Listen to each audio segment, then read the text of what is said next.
Hello everyone, welcome back to my new video. তো আজকের video কী নিয়ে হতে চলছে সেটা তোমরা ভিডিও টাইটেল অ্যান্ড থাম্বনেল দেখে অলরেডি বুঝে গেছো। তো গাইস, আজকের ভিডিওতে আমি শেখাবো কীভাবে তোমরা একটা হোয়াটসঅ্যাপের মধ্যে দুটো অ্যাকাউন্ট লগ ইন করতে পারবে। যারা মোবাইলে দুটো নাম্বার বা দুটো সিম কার্ড ইউজ করো তাদের জন্য ভিডিওটি খুবই গুরুত্বপূর্ণ হতে চলেছে। তো বেশি দেরি না করে শুরু করা যাক আজকের ভিডিও।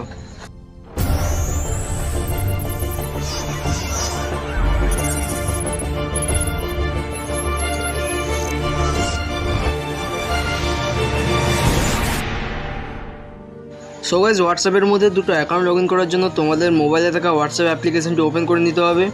তো হোয়াটসঅ্যাপ অ্যাপ্লিকেশনটি ওপেন করার পর তোমাদের সামনে ঠিক এই ধরনের একটা ইন্টারফেস চলে আসবে।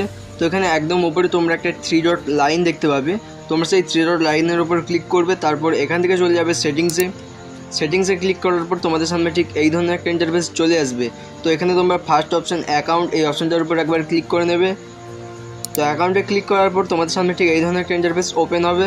তো এখানে তোমরা একদম শেষের দিকে একটা অপশন দেখতে পেয়ে যাবে অ্যাড অ্যাকাউন্ট। তোমরা এই অপশনটার উপর একবার ক্লিক করে নেবে।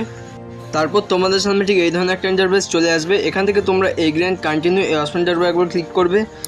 এই অপশনটার উপর ক্লিক করার পর এখানে তোমাদের নাম্বার চাইবে। তো এখানে তোমরা যে নাম্বার দিয়ে হোয়াটসঅ্যাপ লগ ইন করতে সেই নাম্বারটা এখানে এন্টার করবে। এন্টার করার পর এখানে নেক্সটে ক্লিক করবে। নেক্সটে ক্লিক করার পর তোমাদের নাম্বারে একটা ওটিপি যাবে এবং তোমাদের হোয়াটসঅ্যাপ লগ ইন হয়ে যাবে। সো গাইস, এই সামান্য কিছু স্টেপস ফলো করে কিন্তু তোমরা একটা হোয়াটসঅ্যাপের মধ্যে দুটো অ্যাকাউন্ট খুব সহজে লগ ইন করে নিতে পারবে। সো এভরিওয়ান, আজকের ভিডিও তোমাদের কেমন লেগেছে অবশ্যই কমেন্ট করে জানাবে এবং নতুন ভিডিও খুব তাড়াতাড়ি আসছে চ্যানেলে। ততক্ষণ জন্য সবাই ভালো থেকো, সুস্থ থেকো, বাই।